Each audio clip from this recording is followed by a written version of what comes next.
Training talks on Billingham Stars TV with Stars goalie Jacob Hammond ahead of the final training before the Whitley game. Jacob, take you back to last Sunday, the game against Deeside, which we saw a couple of the video clips from your point of view from the tying goal and the winning goal. What was it like to be part of Sunday's game? Sunday's game was a difficult one, I think, from the start. I don't think we started very well. Deeside they shocked us. I think they really shocked us. I don't think we were expecting them to come out as hard as they did. And I think the way we bounced back just showed how strong we are together, and shows no team can defeat us this year. I really think we can push every team. I know we've had a few bad games here and there, Solihull and Solway, but I really think if we're consistent in every game, we can beat any team. Yeah. And especially getting that win in the end. I didn't watch the two tying goals. I didn't watch them when I was pulled. I just sat on the bench and I put my hands over my head, and I just thought, oh, I don't want to watch. And then everyone started cheering. And then we went to overtime, and it was just surreal after Finn scored that.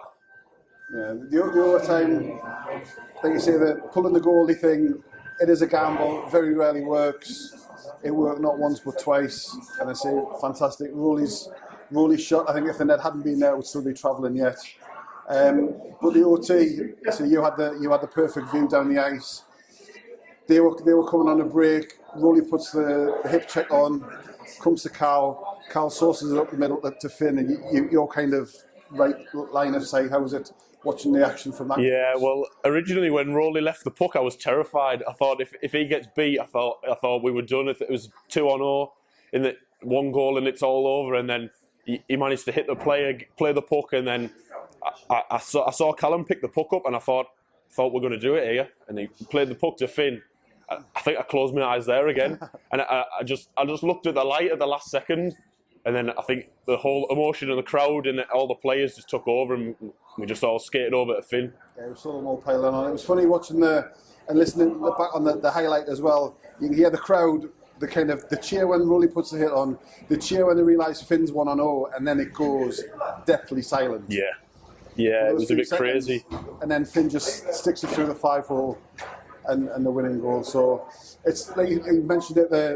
It's the kind of character in the team this year, isn't it? They never say die. You don't know when you're beaten, and they'll just play it to the 60th minute and beyond. Yeah, I think that's the biggest part of this team. Like, some of us might not be the best technically gifted. We might not work the hardest all the time, but when we do, we could be the best team in the league at any point. And I know it's a big thing to say, but we can push any team if we tried as our hardest. And I think in this year and next year especially, if we stick at how we are, we can really start disappointing the top teams. And finishing off the year at Hillheads with the Derby game, it's either a great thing or a bad thing, depending on your point of view, but a nice challenge to finish the calendar year. Yeah, Whitley Bay is always a tough place to play. Everyone says it. I don't mind going to Whitley. I used to play there under 20s. The atmosphere is good. I think obviously it's not good if you lose, but if you win and you upset a home crowd, it's always the best feeling, especially against your local rivals. Just before Christmas, it's what a way to win the first half of the season, really.